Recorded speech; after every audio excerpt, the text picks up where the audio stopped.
this session we will going to discuss a very important conversion also known as the master organic conversions। तो अगर हम ये conversion सीख जाते हैं तो हम 12th केमिस्ट्री का कोई भी कन्वर्जन जो है चुटकियों में आसानी से जो है कर सकते हैं। तो यहाँ पे इस कन्वर्जन को करने के लिए हम सबसे पहले स्टार्ट करेंगे कैल्शियम कार्बाइड से, जो कि एक इनऑर्गेनिक कंपाउंड है। तो अगर हम कैल्शियम कार्बाइड का यहाँ पे हाइड्रेसिस करते हैं और उसे साथ में हीट करते हैं, तो कैल्शियम कार्बाइड जो है यहाँ पे हीट करते हुए वाटर के साथ हाइड्रेसिस कराने पर और कन्वर्जन करके हमें क्या देगा, इथाइन गैस देगा। इथाइन गैस क्या है, एक अनसैचुरेटेड ऑर्गेनिक कंपाउंड है जिसमें carbon between carbon triple bond है। तो अब हम क्या करेंगे, यहाँ पे जैसे ही हमें इथाइन मॉलिक्यूल जब हमें मिल जाता है, तो इथाइन मॉलिक्यूल मिलने के बाद हम इसका कॉपर मेटल के प्रेजेंस में पॉलीमेरिडेशन यहाँ पे करेंगे। तो इस पॉलीमेरिडेशन में क्या होता है कि इथाइन के 3 मॉलिक्यूल्स आपस में कंडेंस होते हैं by the alternative single bond and double bond system and it will provide us aromatic compound known as the benzene. तो हमने क्या किया, कैल्शियम कार्बाइड का हाइड्रेसिस किया जिससे हमें क्या मिला, इथाइन मिला। और इथाइन का हमने कॉपर मेटल की प्रेजेंस में क्या किया, पॉलीमेरिडेशन। पॉलीमेरिडेशन क्या होता है, एक ऐसी केमिकल रिएक्शन होती है जिसमें सेम और डिफरेंट टाइप के मॉलिक्यूल्स कंडेंस होकर के एक लार्ज और हैवी मॉलिक्यूल मास वाला कंपाउंड बनाते हैं। जैसे कि यहाँ पे 3 मॉलिक्यूल्स ऑफ इथाइन मिल करके हमें क्या देते हैं, बेंजीन देते हैं। अब यहाँ पे ये सबसे इंपॉर्टेंट कन्वर्जन है, इंपॉर्टेंट कैटेगरी में हमें ध्यान रखना पड़ेगा कि जैसे कि अगर बेंजीन है, अगर हम बेंजीन का ओजोनाइसिस करते हैं and in the presence of a reagent ZnH2, यानी कि सबसे पहले क्या करेंगे, ओजोनाइसिस करेंगे, then followed by the hydrolysis. मतलब इस रिएक्शन को कहते हैं ozonolysis and followed by the hydrolysis. तो पहले बेंजीन की रिएक्शन होगी ओजोन से, उसके बाद बेंजीन ओजोनॉइड बनेगा, देन उसके बाद क्या होता है, इसका हाइड्रोलाइसिस करेंगे तो क्या होता है कि बेंजीन या कोई भी ऐसा ऑर्गेनिक कंपाउंड जिसमें कार्बन बिटवीन कार्बन यहाँ पे मल्टीपल बॉन्ड सिस्टम होता है, तो क्या होता है कि ओजोन मॉलिक्यूल इसके साथ अटैच होकर के इस तरह से ओजोनॉइड का फॉर्म करता है और ओजोनॉइड बन जाने के बाद वो उस मॉलिक्यूल को इक्वल पार्ट्स में डिवाइड कर देता है और वो इक्वल पार्ट जो होते हैं वो एल्डिहाइड के होते हैं। तो जैसा कि हमें पता है कि हम बेंजीन को इस तरह से कंसीडर करते हैं कि यहाँ पे पाई बॉन्ड है, यहाँ पाई बॉन्ड है और यहाँ पाई बॉन्ड है। तो ओजोन के कितने मॉलिक्यूल यहाँ बेंजीन से अटैच होंगे, एक मॉलिक्यूल तो यहाँ पे अटैच हो जाएगा इस प्लेस पर, इस डबल बॉन्ड में अटैच हो जाएगा, और एक यहाँ पे इस पाई बॉन्ड में अटैच होगा और एक यहाँ पे इस पाई बॉन्ड में अटैच होगा। तो क्या होगा कि यहाँ से इस तरह से सेपरेशन करेगा, एक मॉलिक्यूल यहाँ से निकलेगा एल्डिहाइड का, एक यहाँ से और एक यहाँ से। सो दिस मीन्स यहाँ पे 3 मॉलिक्यूल्स ऑफ एल्डिहाइड, यहाँ पे ये डाई एल्डिहाइड है जिसे हम कहते हैं CHO, सिंगल बॉन्ड CHO, जो कि कहलाता है ग्लाइऑक्सल।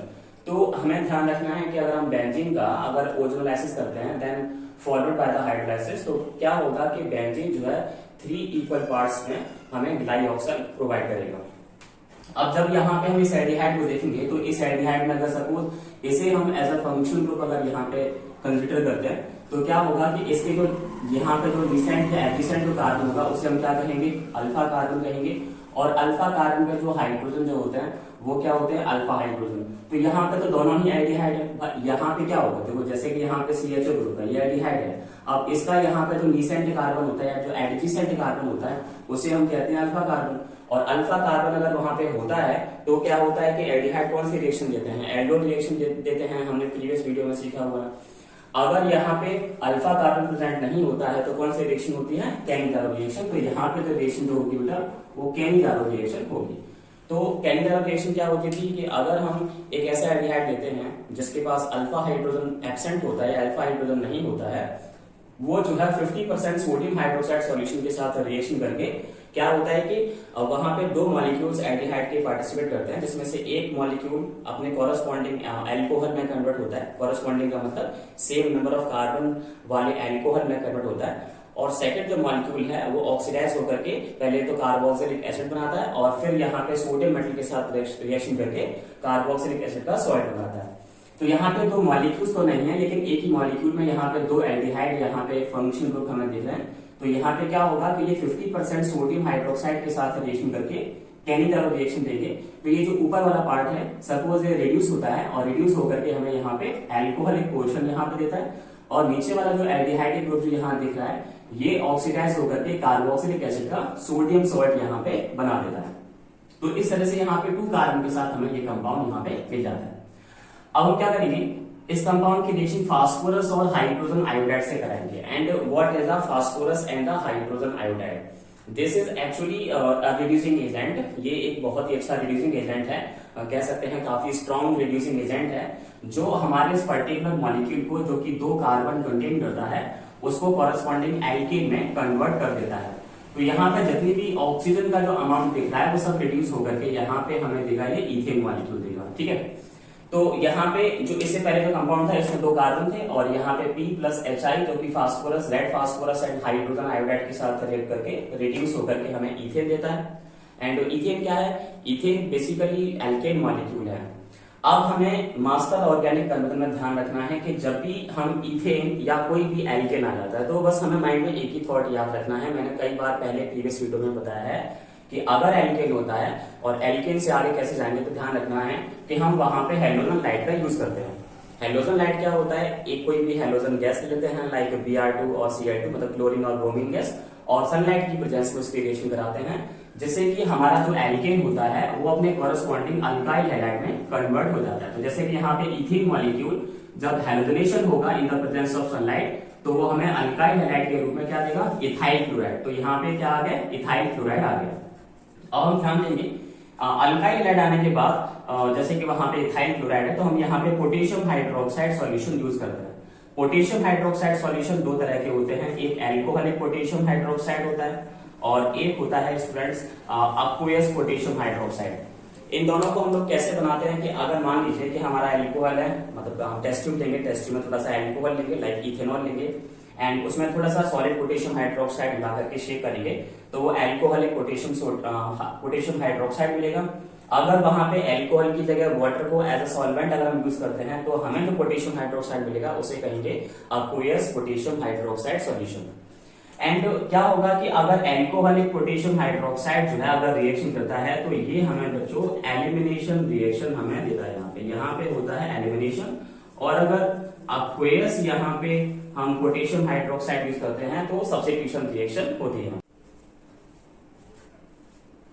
अब यहाँ अल्काइल हैलाइड मिलने के बाद क्या होगा? हम इसमें डालेंगे potassium hydroxide solution. And potassium hydroxide solution को 2 तरह से तैयार करते हैं। अगर हम पोटेशियम हाइड्रोक्साइड का solution alcohol as a solvent में अगर प्रिपेयर करते हैं तो उसे बोलते हैं एल्कोहलिक पोटेशियम हाइड्रोक्साइड सॉल्यूशन, और अगर हम पोटेशियम हाइड्रोक्साइड को as a water solvent use करके सॉल्यूशन बनाते हैं तो वो कहलाता है अक्वस पोटेशियम हाइड्रोक्साइड सॉल्यूशन। अब दोनों ही जो है डिफरेंट वर्क करते हैं। अगर हम एल्कोहलिक पोटेशियम हाइड्रोक्साइड सॉल्यूशन लेते हैं तो वो क्या करता है? वो सब्स्टिट्यूशन रिएक्शन करता है, मतलब कि अल्काइल हैलाइड में जो हाइड्रोजन एटम होता है उसे सब्स्टिट्यूट करके कॉरेस्पॉन्डिंग एल्कोहल बनाता है। और अगर हम alcoholic potassium hydroxide solution use करते हैं तो क्या होता है कि वो अल्काइल हैलाइड के साथ एलिमिनेशन रिएक्शन करता है, या हम कह सकते हैं डीहाइड्रोहैलोजनेशन रिएक्शन करता है। इसका मतलब ये होता है कि जिस कार्बन के पास हाइड्रोजन एटम है उससे तो एक हाइड्रोजन को एलिमिनेट कर देता है और उसका जस्ट जो एडजेसेंट कार्बन होगा उससे एक हाइड्रोजन एटम को एलिमिनेट कर देगा। सो दैट यहाँ पे हमने जैसा कि देख पा रहे हैं कि हमने यहाँ पे alcoholic potassium hydroxide solution use किया हुआ है, तो इस कार्बन से हाइड्रोजन एटम को और इस कार्बन से एक हाइड्रोजन एटम को एलिमिनेट करेगा, जिससे कि दोनों कार्बन अपनी वैलेंसीज को पूरा करने के लिए एक दूसरे के साथ अनसैचुरेशन के साथ अटैच हो जाएंगे, मतलब कि पाई बॉन्ड का यहाँ पे फॉर्मेशन करेंगे। तो यहाँ पे जो मॉलिक्यूल मिला हुआ है वो क्या है? इथीन। अब जैसे कि यहाँ बेंजीन था वैसे यहाँ पे इथीन है, मतलब कि एल्कीन है, और एल्कीन में क्या होता है? Carbon between carbon double bond होता है, और जब भी डबल बॉन्ड होता है या अनसैचुरेशन प्रेजेंट होती है तो वहां से आगे जाने का सबसे अच्छा तरीका होता है ओजोनाइसिस फॉलोड बाय द हाइड्रोलाइसिस। तो हम क्या करेंगे? पहले इथीन की रिएक्शन ओजोन से करेंगे तो क्या होगा कि जो इथीन जो सिस्टम है like carbon between carbon double bond है, तो वहां पे ओजोन मॉलिक्यूल इस तरह से अटैच होकर के क्या करेगा?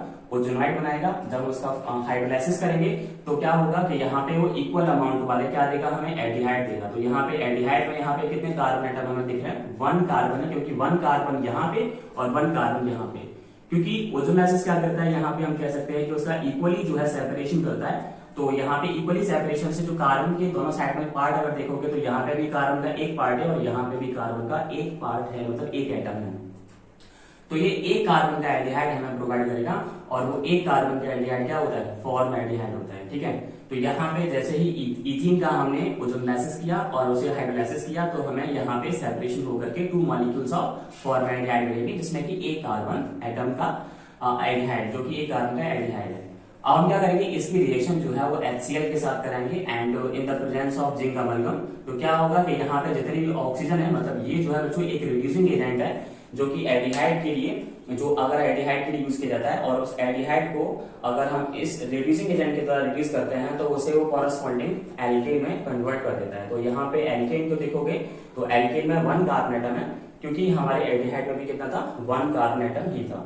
तो यहाँ पे फॉर्मेल्डिहाइड का अगर हम रिडक्शन करेंगे in presence of the HCl and zinc amalgam तो क्या होगा, हमें मिलेगा एल्केन, और उस एल्केन का नाम क्या है, मीथेन।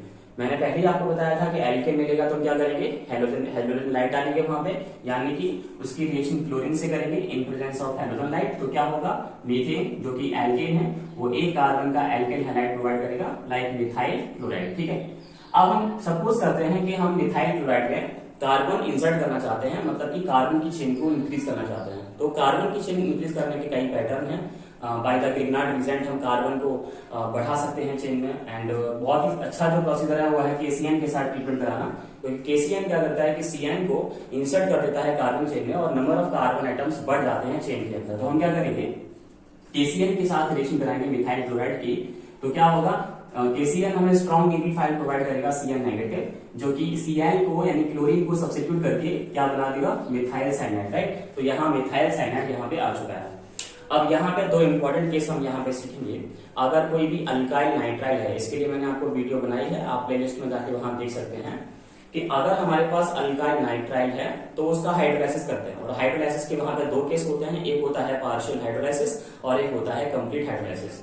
तो अगर हम अल्काइल साइनाइड का पार्शियल हाइड्रोलाइसिस करते हैं तो क्या होता है, हमें मिलते हैं अमाइड। अमाइड क्या होता है, कार्बोक्सिलिक एसिड का डेरिवेटिव होता है RCONH2।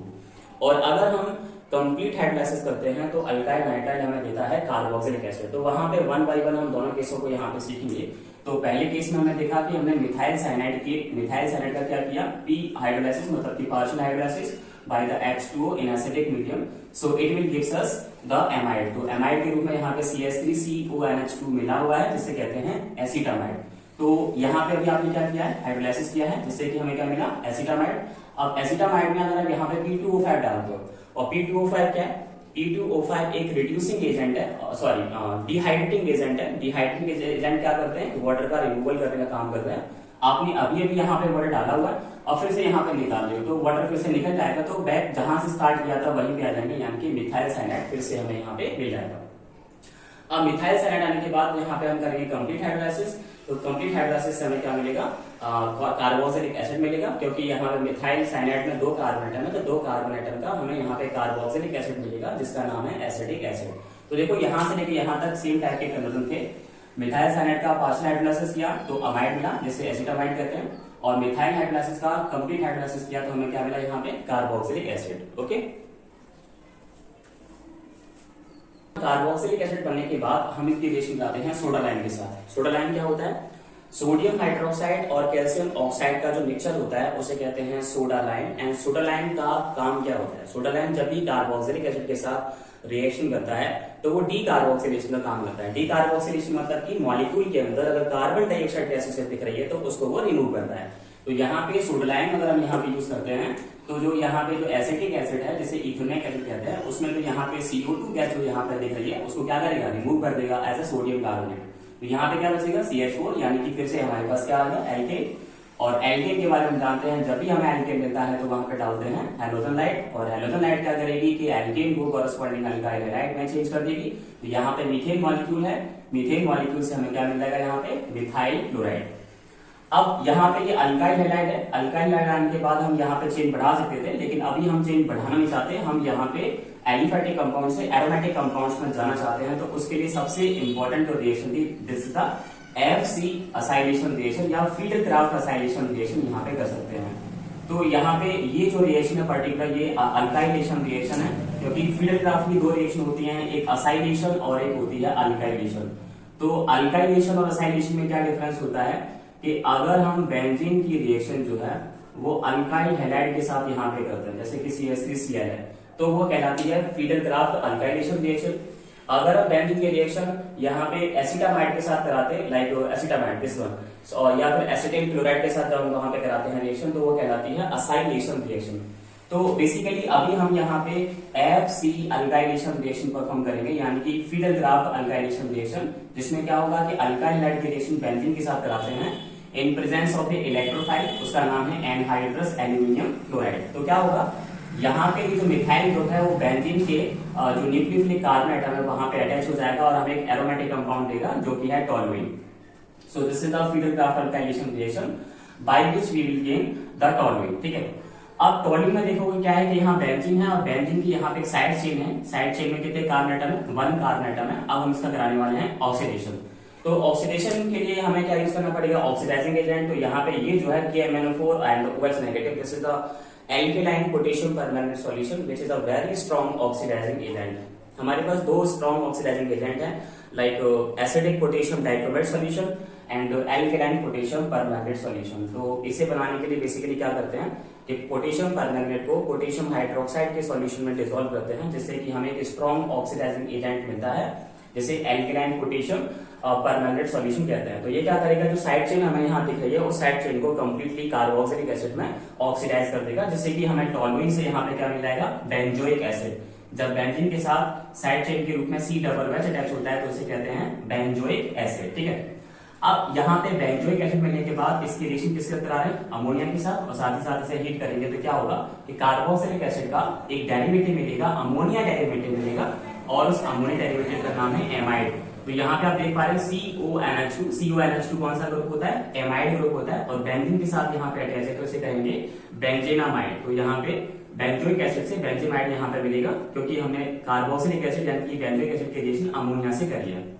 अब इसे मिलने के बाद हम इसकी रिएक्शन करा रहे हैं LiAlH4, और इसके बारे में आप बहुत अच्छे से जानते होंगे, आपने पहले पढ़ा भी होगा कि LiAlH4 क्या होता है। ये एक रिड्यूसिंग एजेंट होता है जो कि काफी अमाउंट में हाइड्रोजन प्रोवाइड करता है, जिससे कि क्या होगा कि यहाँ पे CONH में कार्बन के पास जितनी भी ऑक्सीजन जो आपको दिख रही है वो सारी रिड्यूस हो जाएगी, और रिड्यूस होकर के एज अ H2O वो रिमूव हो जाएगी, और यो इस कार्बन को रिड्यूस कर देगा किसमें, CH2 में, और इस कार्बन के साथ NH2 पहले से अटैच था, तो यहाँ पे क्या मिलेगा आपको, अमाइन। तो बेसिकली ये जो अमाइन है वो एक एलिफेटिक अमाइन है, क्योंकि यहाँ पे NH2 एक एलिफेटिक कार्बन के साथ अटैच है। अगर वो डायरेक्टली बेंजीन के साथ अटैच होता तो वो एरोमेटिक अमाइन होता, लाइक वो कहलाता एनिलीन, और ये 1 डिग्री यहाँ पे अमाइन है। ठीक है, तो यहाँ पे 1 डिग्री अमाइन यहाँ पे मिला हुआ है। अब हम क्या करेंगे, अमाइन के लिए बहुत ही फेमस रिएक्शन है। कौन सी रिएक्शन है कि अमाइन जब भी मिलता है ना, तो अमाइन की रिएक्शन हम नाइट्रस एसिड के साथ करते हैं, तो वो जो अमाइन होता है वो अपने ही जैसे एल्कोहल में कन्वर्ट हो जाता है। अमाइन कोई सा भी हो, 1 डिग्री अमाइन हो, तो या फिर हमारे पास एलिफेटिक अमाइन हो, या फिर 1 डिग्री एरोमेटिक अमाइन हो, या फिर 1 डिग्री एलिफेटिक अमाइन हो, उसकी रिएक्शन नाइट्रस एसिड के साथ कराते हैं तो वो उसे कॉरेस्पॉन्डिंग एल्कोहल में कन्वर्ट कर देता है। अब क्योंकि नाइट्रस एसिड एक बहुत ही अनस्टेबल कंपाउंड है, तो इसे जो है फ्रेशली जो है प्रिपेयर किया जाता है। इसे बनाने के लिए हम टेस्ट ट्यूब में थोड़ा सा सोडियम नाइट्राइड का सॉलिड सब्सटेंस लेते हैं, और उसमें डाइल्यूट HCl जैसे ऐड करेंगे तो वहां पे नाइट्रस एसिड फॉर्म होता है, और इसकी रिएक्शन जब अमाइन से होती है तो वो कॉरेस्पॉन्डिंग एल्कोहल में चेंज कर देता है, मतलब कि ये जो पर्टिकुलर जो अमाइन ग्रुप था उसे OH में कन्वर्ट यहाँ पे कर देता है, तो ये यहाँ पे मिल जाता है आपको बेंजीन एल्कोहल। ठीक है, अब हमने इस एल्कोहल की रिएक्शन कराई है PCC के साथ। अब PCC क्या है, PCC जो है कहलाता है बेसिकली पिरिडोनियम क्लोरोक्रोमेट होता है, जो कि एक माइल्ड ऑक्सीडाइजिंग एजेंट है। माइल्ड ऑक्सीडाइजिंग एजेंट किन्हें कहते हैं, जिनमें ऑक्सीजन डोनेटिंग कैपेसिटी जो है वो लेस होती है, मतलब कि वो कम ऑक्सीजन प्रोवाइड करते हैं, उन्हें कहते हैं माइल्ड ऑक्सीडाइजिंग एजेंट। अब हम माइल्ड ऑक्सीडाइजिंग एजेंट का यूज करते हैं और स्ट्रॉन्ग ऑक्सीडाइजिंग एजेंट का यूज करते हैं। उसका रीजन है कि अगर आप अपने एल्कोहल को डायरेक्टली कार्बोक्सिलिक में चेंज करना चाहते हैं तो आप स्ट्रॉन्ग ऑक्सीडाइजिंग एजेंट यूज करेंगे, लेकिन आप उसे एल्डिहाइड तक ही रोकना चाहते हैं तो वहां पे माइल्ड यानी कि एक वीक ऑक्सीडाइजिंग एजेंट यूज करेंगे। तो PCC पिरिडोनियम क्लोरोक्रोमेट एक वीक ऑक्सीडाइजिंग एजेंट है, जो कि इस एल्कोहल को कॉरेस्पॉन्डिंग एल्डिहाइड में यहाँ पे कन्वर्ट कर देगा, जिसका नाम है बेंजोएल्डिहाइड। ठीक है, अब जैसे कि ग्लाइऑक्सल था वैसे ही बेंजोएल्डिहाइड भी है, क्योंकि यहाँ पे ये जो अल्फा कार्बन जो दिख रहा है, इस अल्फा कार्बन के पास अल्फा H नहीं है, सो दैट ये कौन सी रिएक्शन देगा, ये हमें देगा कैनिजारो रिएक्शन। तो ये कैनिजारो रिएक्शन देगा, जिसमें क्या होता है कि ऐसा एल्डिहाइड जिसके पास अल्फा H नहीं होता है वो 50% सोडियम हाइड्रोक्साइड के साथ रिएक्शन करता है, तो वहां पे उसके एक साथ 2 मॉलिक्यूल वहां पे पार्टिसिपेट करते हैं। एक मॉलिक्यूल रिड्यूस होकर के एल्कोहल देता है और दूसरा मॉलिक्यूल ऑक्सीडाइज होकर के कार्बोक्सिलिक एसिड का सोडियम सॉल्ट हमें यहाँ पे प्रोवाइड करता है। तो इस तरह से यहाँ पे इसके 2 कंपाउंड यहाँ पे 2 मॉलिक्यूल मिलेंगे। अब यहाँ पे ये एल्कोहल आने के बाद इसकी रिएक्शन हम फिर से KMnO4OH नेगेटिव से कराएंगे, यानी कि एल्केलाइन पोटेशियम परमैंगनेट से कराएंगे और साथ ही साथ हीट करेंगे। तो जो एल्कोहल की जो साइड चेन है वो कॉरस्पॉन्डिंग कार्बोक्सिलिक एसिड में चेंज हो जाएगी। उसकी रिएक्शन जब अमोनिया से करते हैं तो कार्बोक्सिलिक एसिड क्या करेगा, अपना अमोनिया डेरिवेटिव देगा, क्या देगा, बेंजेमाइड देगा, जैसे कि वहां पहले मिला हुआ था। तो यहाँ पे CONH2 ग्रुप फिर से यहाँ पे आ जाएगा। अब यहाँ पे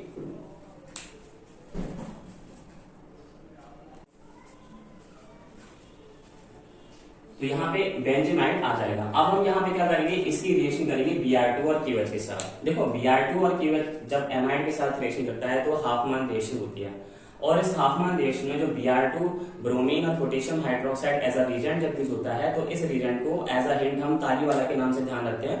ताली वाला क्यों कहते हैं, क्योंकि Br2 KOH का काम ये होता है कि जो NH2 और बेंजीन है, यहाँ बेंजीन हो सकती है, यहाँ पे कोई भी कार्बन की चेन होती है, इनके बीच में ये जो कार्बोनिल ग्रुप जो होता है इसको यहाँ पे हटा के दोनों को एक साथ यहाँ पे अटैच कर देता है। लाइक NH2 डायरेक्टली जाकर के कार्बन चेन के साथ या बेंजीन के साथ अटैच हो जाएगा, and this is the Hopman reaction.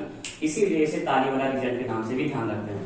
तो NH2 जो ग्रुप है वो डायरेक्टली कहाँ अटैच हो जाएगा, बेंजीन के साथ, यहाँ बेंजीन के साथ यहाँ पे अटैच हो जाएगा। तो अब हमें यहाँ पे क्या मिला, एनिलीन मिल गया, जो कि एक एरोमेटिक अमाइन है। तो मैंने क्या कहा था अभी थोड़ी देर पहले रिएक्शन सिखाई थी कि अगर हमारे पास 1 डिग्री एलिफेटिक अमाइन हो या फिर हमारे पास एरोमेटिक अमाइन हो तो उसकी रिएक्शन नाइट्रस एसिड से करते हैं। और नाइट्रस एसिड कैसे बनाया जाता है, उसे बनाने के लिए NaNO2 और HCl के साथ यहाँ पे रिएक्शन कराते हैं तो नाइट्रस एसिड बन जाता है, जो कि अमाइन को कॉरस्पॉन्डिंग एल्कोहल यानी कि फिनॉल में कन्वर्ट कर देता है। तो एनिलीन से फिनॉल का कन्वर्जन कुछ इस तरह से होगा। अब हम यहाँ पे फिनॉल के साथ, फिनॉल के लिए दो इंपॉर्टेंट रिएक्शंस बहुत ही इंपॉर्टेंट हैं, जैसे कि एक है कोल्बे-श्मिट रिएक्शन और एक है राइमर-टीमन रिएक्शन। तो यहाँ पे सबसे पहले हम कोल्बे-श्मिट रिएक्शन यहाँ पे परफॉर्म करने वाले हैं।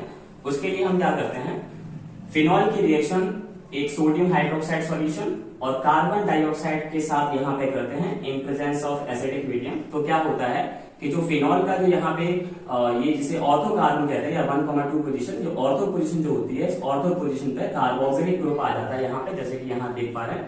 तो इस तरह से यहाँ पे 1,2 यहाँ पे दो फंक्शन ग्रुप मिलते हैं, यहाँ पे 1 पे कार्बोक्सिलिक एसिड है एंड 2 पे यहाँ पे हाइड्रोक्सी। इस कंपाउंड को हम कहते हैं सैलिसिलिक एसिड। तो कोल्बे-श्मिट रिएक्शन में क्या होता है कि अगर हम फिनॉल की रिएक्शन सोडियम हाइड्रोक्साइड का और कार्बन डाइऑक्साइड से कराते हैं तो वहां पे हमें salicylic acid as a main product हमें मिलता है, and this reaction known as a Kolbe Schmitt reaction which is a named reaction and also a important reaction. अब यहाँ पे क्या होगा, यहाँ पे दो चीजें मैं ध्यान रखनी होगी। देखो यहाँ पे इस जगह कार्बोक्सिलिक एसिड है और यहाँ पे क्या है, OH है, ठीक है।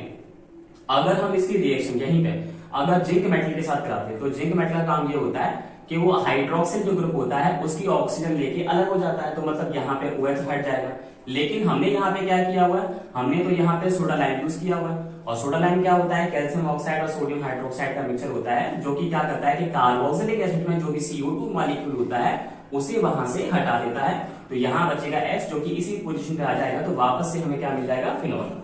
तो देखो फिनॉल से स्टार्ट करके वापस फिनॉल कैसे बनाएंगे, पहले हम यहाँ फिनॉल लेंगे, उसके साथ KSR करेंगे। KSR का मतलब कोल्बे-श्मिट रिएक्शन करेंगे, जिससे कि हमें सैलिसिलिक एसिड मिलेगा, और सैलिसिलिक एसिड की रिएक्शन हम करेंगे सोडा लाइम के साथ, तो हमें वापस से क्या मिल जाएगा, फिनॉल मिल जाएगा, ठीक है। अब फिनॉल मिलने के साथ हम यहाँ पे फिनॉल की एक और इंपॉर्टेंट कन्वर्जन की बात करेंगे, जिसे कहते हैं रीमा-टीमा या फिर राइमर-टीमन रिएक्शन कहते हैं।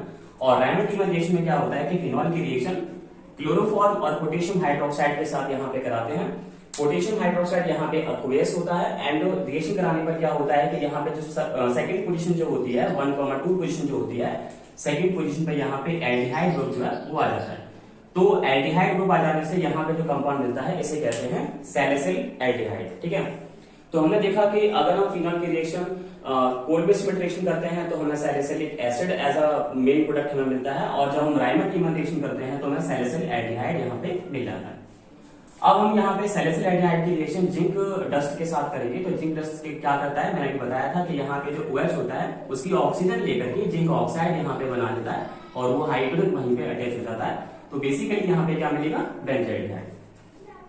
अब यहाँ पे बेंजाइड क्या है, एक टाइप का एल्डिहाइड है। इसकी रिएक्शन हम किसके साथ करा रहे हैं, टॉलरेंस रीजन के साथ करा रहे हैं। और टॉलरेंस रीजन क्या होता है, अमोनिकल बेसिकली या basic ammoniacal silver nitrate solution होता है, जो कि क्या है, एक माइल्ड ऑक्सीडाइजिंग यहाँ पे एजेंट है, जो कि एल्डिहाइड को अपने कॉरस्पॉन्डिंग कार्बोक्सिलिक में चेंज कर देता है, ठीक है। तो हमने एल्डिहाइड की रिएक्शन टॉलरेंस रीजन के साथ की, तो इस एल्डिहाइड को उसने कार्बोक्सिलिक एसिड में चेंज किया, तो बेंजाल्डिहाइड से हमें क्या मिला, बेंजोइक एसिड मिला। अगर ये एसिड है, इसकी रिएक्शन एक बेस के साथ कराते हैं तो हमें क्या मिलेगा, सॉल्ट। यहाँ पे सोडियम बेंजोएट यहाँ पे मिला हुआ है। अब इसकी रिएक्शन हम करेंगे मिथाइल आयोडाइड के साथ, तो क्या होगा, यहाँ पे बायोमॉलिक्यूलर सब्स्टिट्यूशन रिएक्शन होगी, या जिसे SN2 रिएक्शन भी कहते हैं। तो इस रिएक्शन में क्या होगा कि ये जो सोडियम यहाँ पे आपको मेटल दिख रही है, वो क्या करेगा, सोडियम इस आयोडीन के साथ मिक्स करके sodium iodide as a salt बनाएगा, और मिथाइल ग्रुप यहाँ पे Na की जगह प्लेस पे आ जाएगा। तो यहाँ पे एक तरह से हमें ईस्टर जो है, फिनाइल ईस्टर का फॉर्मेशन हो जाएगा। अब ये एक जो फिनाइल ईस्टर जो मिला हुआ है, इसकी रिएक्शन फिर से हम किससे कराते हैं, रेड फास्फोरस और हाइड्रोजन आयोडाइड से करेंगे, जो कि क्या है, एक स्ट्रॉन्ग रिड्यूसिंग एजेंट है। और ये इस पूरे ईस्टर में जितनी भी ऑक्सीजन आपको दिख रही है, ये वाली ऑक्सीजन और ये ऑक्सीजन, इस सबको एज अ वाटर यहाँ पे जो है रिड्यूस करके बाहर निकाल देगा, ऑक्सीजन को बाहर निकाल देगा, और जो मिथाइल ग्रुप है वो डायरेक्टली बेंजीन के साथ टच हो जाएगा, तो हमें क्या मिल जाएगा, टोल्यूइन। ठीक है, टोल्यूइन आने के बाद फिर से हम क्या करेंगे, एल्केलाइन पोटेशियम परमानेंट के साथ रिएक्शन करेंगे, जिससे कि हमें मिलेगा बेंजोइक एसिड मिलेगा। एंड बेंजोइक की रिएक्शन किससे करेंगे, सोडालाइन के साथ फिर से करते हैं, तो क्या होगा, यहाँ पे डीकार्बोक्सिलेशन होगा, CO2 गैस का रिमूवल हो जाएगा, माइनस यहाँ पे CO2 यहाँ पे हो जाएगा, और H यहीं पे रह जाएगा, तो क्या मिल जाएगा, बेंजीन। और बेंजीन के साथ रिएक्शन ऊपर हम परफॉर्म कर चुके हैं कि बेंजीन की रिएक्शन अगर ओजोन के साथ कराते हैं, क्योंकि बेंजीन में क्या होता है, अल्टरनेटिव डबल बॉन्ड होते हैं 3 टाइम्स, तो यहाँ पे 3 टाइम्स आपको ग्लाइऑक्साइड यहाँ पे मिल जाएगा। अब यहाँ पे ग्लाइऑक्साइड की रिएक्शन NH2 के साथ करते हैं, जो कि कहलाता है हाइड्रोजन। तो ये हाइड्रोजन है बेसिकली, और इसे एक्वस पोटेशियम हाइड्रोक्साइड के साथ यहाँ पे रिएक्शन करते हैं। तो इसमें 2 कार्बन थे ग्लाइऑक्साइड में, तो ये हमें रिड्यूस करके 2 कार्बन का एल्केन हमें प्रोवाइड करता है, मतलब कि इथेन मॉलिक्यूल हमें प्रोवाइड करता है। अब यहाँ पे एल्केन बनने के बाद क्या होता है, फिर से क्या करेंगे, हेलोजन लाइट डालेंगे। हेलोजन लाइट का मतलब हेलोजन और लाइट की प्रेजेंस में रिएक्शन करेंगे, तो हमें क्या मिलेगा, कॉरेस्पॉन्डिंग अल्काइल हैलाइड मिलेगा, जिसका नाम है इथाइल क्लोराइड। फिर उसकी रिएक्शन कराएंगे पोटेशियम हाइड्रोक्साइड और एक्वस पोटेशियम हाइड्रोक्साइड के साथ। तो एक्वस पोटेशियम हाइड्रोक्साइड के साथ क्या होता है, सब्स्टिट्यूशन रिएक्शन होती है, और सब्स्टिट्यूशन में क्या होगा कि ये जो Cl है, ये इस OH के साथ सब्स्टिट्यूट हो जाएगा, तो यहाँ पे हमें क्या मिलेगा, कॉरेस्पॉन्डिंग एल्कोहल। अब इस एल्कोहल की रिएक्शन हम PDC के साथ कराते हैं। PDC क्या होता है, पेरिटोनियम डाइक्रोमेट होता है, जो कि एक माइल्ड ऑक्सीडाइजिंग एजेंट है, like tolerance agent and like PCC की तरह एक माइल्ड ऑक्सीडाइजिंग एजेंट है, जो कि एल्कोहल को सिर्फ एल्डिहाइड तक ही ऑक्सीडाइज कर सकता है, कार्बोक्सिलिक तक नहीं पहुंचाता है। और यहाँ पे ये जो एल्डिहाइड है, इसका नाम है एसिटाल्डिहाइड, और एसिटाल्डिहाइड में देखोगे कि यहाँ पे अल्फा कार्बन है, और अल्फा कार्बन के साथ यहाँ पे 3 हाइड्रोजन है, जो कि अल्फा हाइड्रोजन कहलाते हैं। एसिटाल्डिहाइड मिलने के बाद हम ये देखेंगे कि हमारे एल्डिहाइड में यहाँ पे अल्फा हाइड्रोजन प्रेजेंट है। तो अल्फा हाइड्रोजन प्रेजेंट होने के केस में क्या होता है कि एल्डोल रिएक्शन देता है एल्डिहाइड, और एल्डोल रिएक्शन में क्या करते हैं कि एसिटाल्डिहाइड की रिएक्शन अगर हम डाइल्यूट सोडियम हाइड्रोक्साइड सॉल्यूशन से करते हैं, तो हमें यहाँ पे इसके 2 मॉलिक्यूल्स आपस में अटैच होकर के हमें बीटा हाइड्रोक्सी ब्यूटाराल्डिहाइड प्रोवाइड करते हैं, जो कि कहलाता है एल्डोल। इसकी मैकेनिज्म के लिए मैंने एक वीडियो बनाई हुई है, तो आप प्लेलिस्ट में जाकर के इसके लिए वीडियो आप यहाँ पे चेक कर सकते हैं कि जिनके पास अल्फा H होता है, वो डाइल्यूट सोडियम हाइड्रोक्साइड या बेस के साथ रिएक्शन करके एल्डोल देते हैं, और इस एल्डोल का नाम यहाँ पे बीटा हाइड्रोक्सी ब्यूटाराल्डिहाइड है। अब हम इसकी रिएक्शन फास्फोरस और हाइड्रोजन आयोडाइड से कराएंगे, जो कि एक स्ट्रॉन्ग रिड्यूसिंग एजेंट है, जो कि यहाँ पे जितनी भी ऑक्सीजन आपको दिख रही है, उस सबको यहाँ पे रिड्यूस करके यहाँ पे एज अ वाटर यहाँ पे इसे सेपरेट करेगा, और यहाँ पे जितने भी कार्बन है उतने कार्बन का यहाँ पे क्या प्रोवाइड करेगा, एल्केन यहाँ प्रोवाइड करेगा। अब ये एल्केन मिलने के बाद हम क्या करेंगे, हेलोजन लाइट के साथ रिएक्शन करेंगे, तो यहाँ पे 2 ब्रोमो यहाँ पे ब्यूटेन यहाँ पे मिलेगा, क्योंकि यहाँ पे सेकंड नंबर के कार्बन से Br यहाँ पे अटैच है। उसके बाद हम क्या करेंगे, इसकी रिएक्शन करेंगे किसके साथ, पोटेशियम हाइड्रोक्साइड, जो कि अल्कोहलिक पोटेशियम हाइड्रोक्साइड है, जो कि क्या करता है, एलिमिनेशन रिएक्शन देता है। तो इस कार्बन के पास Br है, और इस बार का जो इसका जो एडजेसेंट कार्बन है, वहां पे एक हाइड्रोजन यहाँ पे एलिमेंट होगा, यहाँ से Br, तो मतलब यहाँ पे HBr यहाँ पे एलिमेंट होगा, और इन दोनों कार्बन यानी 2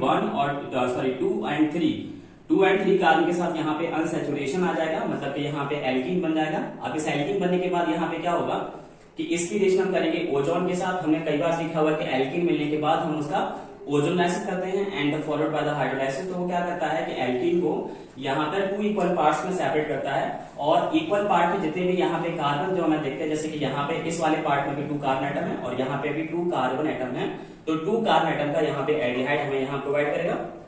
और 2 कार्बन का एल्डिहाइड क्या होता है, एसिटाल्डिहाइड।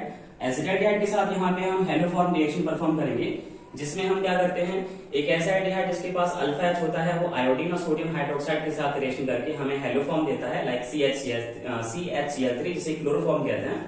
और यहाँ पे साइड प्रोडक्ट के रूप में यहाँ पे सोडियम फॉर्मेट हमें प्रोवाइड करेगा।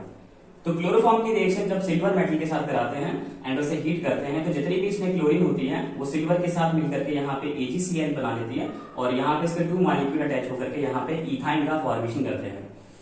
इथाइन क्या है? एक अल्काइन है और अल्काइन के लिए बहुत ही फेमस रिएक्शन है। ये काफी इंपॉर्टेंट रिएक्शन है क्योंकि अल्काइन से हम एसिटाल्डिहाइड कैसे बनाते हैं ऐसा कभी पूछा जाता है, तो इसके लिए हम करते हैं H2O रिएक्शन जो कहलाता है हाइड्रोबोरेशन ऑक्सीडेशन रिएक्शन। इस रिएक्शन में क्या करते हैं, पहले अल्काइन की रिएक्शन जो है एक इलेक्ट्रोफाइल लाइक BH3 के साथ करते हैं बोरोन हाइड्राइड के साथ, फिर उसका हम क्या करते हैं एल्केलाइन हाइड्रोजन पेरोक्साइड के साथ रिएक्शन करते हैं, जिससे कि हमारा जो अल्काइन है वो एक हमें अनस्टेबल कंपाउंड देता है जिसे कहते हैं इनॉल। इनॉल क्यों कहते हैं? क्योंकि कार्बन बिटवीन कार्बन यहाँ पे डबल बॉन्ड होता है और यहाँ पे OH भी अटैच होता है, तो इसीलिए से इनॉल कहते हैं। इनॉल जनरली अनस्टेबल होते हैं जो कि रीअरेंज होकर के हमें कॉरेस्पॉन्डिंग जो है या फिर रेस्पेक्टिव हमें एल्डिहाइड प्रोवाइड करते हैं। तो यहाँ पे एल्डिहाइड क्या मिलेगा? एसिटाल्डिहाइड। ठीक है, अब एसिटाल्डिहाइड की रिएक्शन फिर से हम TR यानी कि टॉलरेंस रिएक्शन से करेंगे तो एसिटाल्डिहाइड को वो अपने कॉरेस्पॉन्डिंग कार्बोक्सिलिक एसिड में यहाँ पे कन्वर्ट कर देगा और कार्बोक्सिलिक एसिड की रिएक्शन अमोनिया के साथ करेंगे तो क्या करेगा, हमें यहाँ पे अमोनिया डेरिवेटिव यानी कि एसिटामाइड प्रोवाइड करेगा CH3CONH2 जो कि एसिटामाइड है। एसिटामाइड के साथ फिर से हम क्या करेंगे, हाफमैन रिएक्शन यहाँ पे करेंगे और हाफमैन रिएक्शन में क्या होता है कि एमाइड की रिएक्शन जो है हम Br2QH के साथ करते हैं, वो Br2QH क्या करता है, जो कार्बोनिल ग्रुप जो होता है उसे वहां पे सेपरेट कर देता है और जो NH2 ग्रुप है वो डायरेक्टली कार्बन चेन के साथ अटैच हो जाता है। तो यहाँ पे हमें क्या मिलेगा, मीथेनामाइन यानी कि मिथाइलामाइन हमें यहाँ पे मिलेगा। अब हम क्या करेंगे कि मिथाइलामाइन क्या है, जो कि एक 1 डिग्री अमाइन है जिसमें 1 कार्बन है, इसकी रिएक्शन एसिटाल्डिहाइड के साथ करते हैं तो हमें यहाँ पे मिलता है CH3 single bond N double bond CH single bond CH3 जिसे हम कहते हैं शिफ्ट रीजेंट। ठीक है, तो शिफ्ट रीजेंट यहाँ पे लेगा जो कि एक बहुत ही इंपॉर्टेंट कन्वर्जन के रूप में जाना जाता है। शिफ्ट रीजेंट मिलने के बाद हम क्या करेंगे, इसका रिडक्शन करेंगे by the LiAlH4 lithium aluminium hydride. तो यहाँ पे हमें इथाइल मिथाइलामाइन मिलेगा यानी कि 2 डिग्री अमाइन हमें यहाँ पे इस तरह से मिल जाएगा। तो बेसिकली आपने देखा कि इतने सारे कन्वर्जन करने के बाद मुझे नहीं लगता कि कोई भी कन्वर्जन बाकी बचता है। आपको 12th केमिस्ट्री का हर एक कन्वर्जन सीख सकते हैं, लेकिन उससे पहले आपको पहले फुल्ली एक बार इस कन्वर्जन को सीखना होगा। रीजेंट का ध्यान रखना होगा कि हमें किस तरह का कन्वर्जन करना है, तो वहां पे कौन सा रीजेंट हमें यूज करना है। देन उसके बाद इसकी प्रैक्टिस हर रोज 1 वीक तक आपको करनी होगी। अगर आप बिना देखे इस कन्वर्जन को आप कर लेते हैं, बिना देखे एक बार इसे कंप्लीट कर लेते हैं, अब फिर आप कोई भी एरोमेटिक या एलिफेटिक कन्वर्जन करके देखिए तो वो कन्वर्जन जो है वो आसानी से हो जाएगा।